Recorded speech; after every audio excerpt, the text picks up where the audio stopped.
नमस्कार दोस्तों, आपका स्वागत करता हूँ हमारी सीरीज के अगले वीडियो में।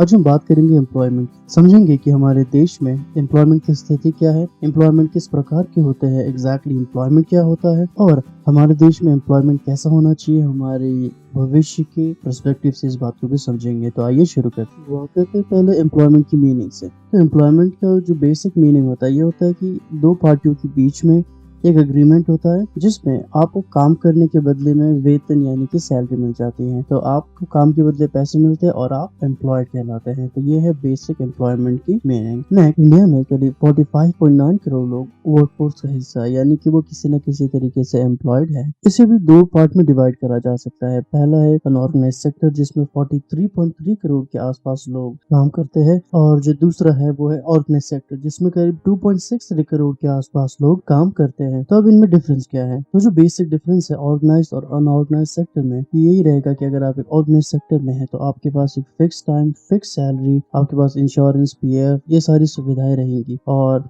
अदर साइड जो कि अनऑर्गेनाइज्ड है यहाँ ये सारी फैसिलिटीज नहीं रहेंगी। आपके पास पेड लीव्स नहीं होंगे और ये जो छोटी छोटी चीजें होती है जो एक प्रॉपर ऑर्गेनाइज्ड एम्प्लॉय को चाहिए होता है वो सब नहीं होता है। एग्जाम्पल की तरह अगर बताएं, अगर आप एक गवर्नमेंट सर्वेंट हैं तो आप एक ऑर्गेनाइज सेक्टर में काम करते हैं, लेकिन अगर आप एक किराने की दुकान में काम करते हैं आपके पास छुट्टियां नहीं होंगी, आपका वेतन एग्जैक्ट नहीं होगा, आपका वर्किंग टाइम, आपकी छुट्टियां, ये सारी चीजें हमेशा डिसाइडेड नहीं होगी। तो ये है बेसिक डिफरेंस। तो आप ये समझिए कि देश में कितने लोग काम करते हैं और कैसे कैसे सेक्टर्स में काम करते हैं। उसके विपरीत अगर हम अनएम्प्लॉयमेंट की बात करें तो देश में अप्रोक्सीमेटली 22.9% अनएम्प्लॉयमेंट रेट है इस साल की। आगे बढ़ते हुए ये समझते हैं कि इसको चेंज कैसे कर सकते हैं और एम्प्लॉयमेंट जनरेट कैसे कर सकते हैं, क्या अपॉर्चुनिटीज आनी चाहिए और कैसे कैसे चेंजेस की जरूरत है। तो आइए देखते हैं इन चीजों के बारे में आने वाले इन पॉइंट्स में। तो पहला पॉइंट है बिजनेस क्रिएशन। तो आपने हाल ही में देखा होगा कि काफी सारी जो कंपनीज है हमारे देश में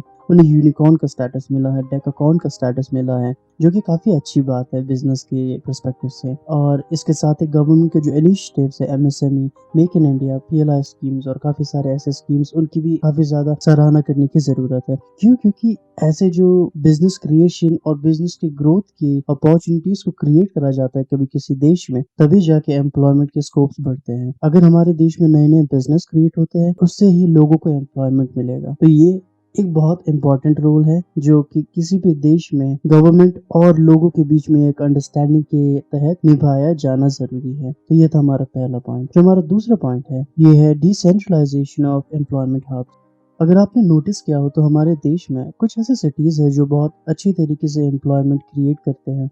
एग्जाम्पल के तौर पे बैंगलोर, हैदराबाद, पुणे, मुंबई एक्सेट्रा। ये जो सिटीज है यहाँ पे जो भी एम्प्लॉयमेंट क्रिएट होती है, इनके अलावा भी जो छोटे छोटे टियर 2, टियर 3 सिटीज है या फिर छोटे छोटे गांव कस्बे, यहाँ पर भी एम्प्लॉयमेंट क्रिएट करना जरूरी है। फिर ऐसे शॉर्ट में समझा जाए तो छोटे छोटे बिजनेस पार्क, इंडस्ट्रीज, फैक्ट्रीज, इन सब चीजों का छोटे छोटे गाँव में ऐसे एरियाज में आना एक एम्प्लॉयमेंट जनरेशन का स्रोत बन सकता है। तो इन चीजों पर भी ध्यान देना होगा जिससे कि ओवरऑल एम्प्लॉयमेंट की जो मार्जिन है अनएम्प्लॉयमेंट और एम्प्लॉयमेंट रेट के बीच में जो डिफरेंस है वो कम होता दिखेगा। तीसरा पॉइंट है reducing urban rural employment ratio differences. तो जरूरी नहीं है कि हर बार गाँव को सिटीज के हिसाब से ही डेवलप करना हो। ऐसा भी हो सकता है कि गाँव में अलग तरीके की एम्प्लॉयमेंट क्रिएशन करी जा सके। For example self help groups create करी जा सकती है। सेल्फ हेल्प ग्रुप्स ऐसे होते हैं जहाँ पे मोस्टली महिलाएं गांव की जो है पैसे एकत्रित करके कुछ छोटे मोटे काम करती है, पापड़ अचार का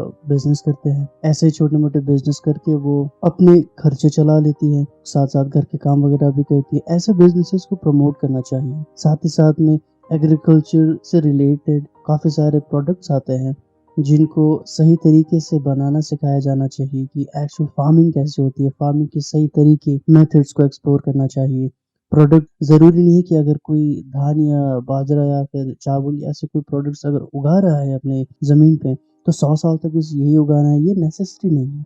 वो अलग अलग तरीके के क्रॉप्स को क्रिएट यानी उगा सकते हैं, चेक कर सकते हैं कि उनसे क्या प्रॉफिट होता है, मार्जिन क्या है।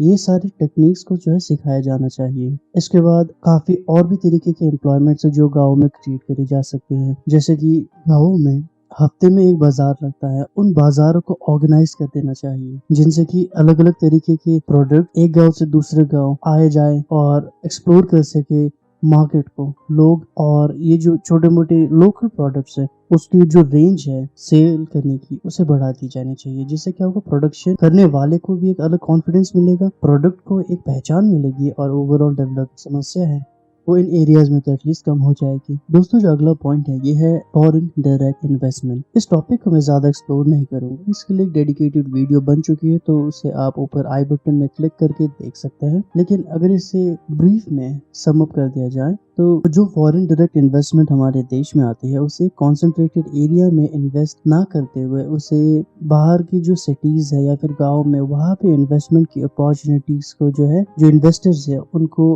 पिच उस तरीके से ही करना होगा कि अगर आप इस एरिया में इन्वेस्ट करते हैं जो कि बहुत ज़्यादा डेवलप नहीं है, आपको ये बेनिफिट्स मिलेंगे, जिससे कि manufacturing plants, production plants, service जो क्रिएशन करते हैं लोग, वो वहाँ इन्वेस्टमेंट करेंगे, लोगों के लिए एम्प्लॉयमेंट क्रिएट कर दिया जाएगा, जो कि एक आर्टिफिशियल तरीके से एम्प्लॉयमेंट क्रिएट करना होगा, जिसके लिए एक्चुअल में गवर्नमेंट एफर्ट्स चाहिए।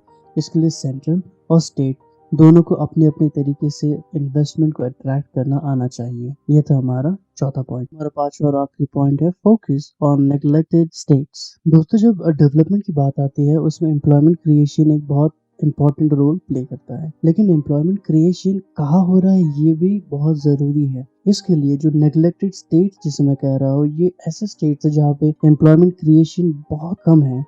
ऑलराइट, आइए नजर डालते हैं इस चार्ट पे। यहाँ पे स्टेट्स एम्प्लॉयमेंट पब्लिक सेक्टर और प्राइवेट सेक्टर में जो डिफरेंस है इसे शो करता है। तो हम सिर्फ नेग्लेक्टेड स्टेट्स की ओर जाएंगे। सैम रीजनेबली काफ़ी ठीक ठाक है, बट इसके बावजूद जो एग्जैक्ट नेग्लेक्टेड स्टेट्स है उनकी बात करें तो गोवा, यहाँ पॉपुलेशन बहुत ज़्यादा नहीं है बट स्टिल यहाँ भी अच्छा डेवलपमेंट हो सकता है। हम यूटीज़ की बात नहीं कर रहे हैं। उसके बावजूद अगर नीचे आए जो एग्जैक्ट हमारा जो पॉइंट है यहाँ ये देख लीजिए, यह है केरला और नीचे ये है महाराष्ट्र। इनके बीच में जो स्टेट्स है ये है neglected states, public sector, private sector, ये देख लीजिए ह्यूज डिफरेंस। इसके बाद एक और नेग्लेक्टेड स्टेट नागालैंड, इसके बाद एक और नेग्लेक्टेड स्टेट्स, इसके बाद एक और नेग्लेक्टेड स्टेट उत्तराखंड। तो ये जो हमारे स्टेट्स हैं इनको एम्पावर करना बहुत ज़्यादा ज़रूरी है ताकि ऐसे जो स्टेट्स हैं ये भी जो देश के एक्चुअल डेवलपमेंट है इनका हिस्सा बन सके। तो ये थे कुछ पॉइंट्स जो हमारे देश के ओवरऑल एम्प्लॉयमेंट की कैपेबिलिटीज को बढ़ाने और हमारे एक्चुअल जो डेवलपमेंट गोल्स है उसको अचीव करने में मदद कर सकती हैं। उम्मीद करता हूँ आपको ये वीडियो पसंद आई होगी। यदि ऐसा है तो प्लीज़ लाइक करें। अगर आप इस चैनल में नए हैं तो चैनल सब्सक्राइब करें, बेल आइकन को दबाएं ताकि आपको ऐसी और वीडियोस के लिए नोटिफाई कर दिया जा सके। तो मिलेंगे अगले वीडियो में।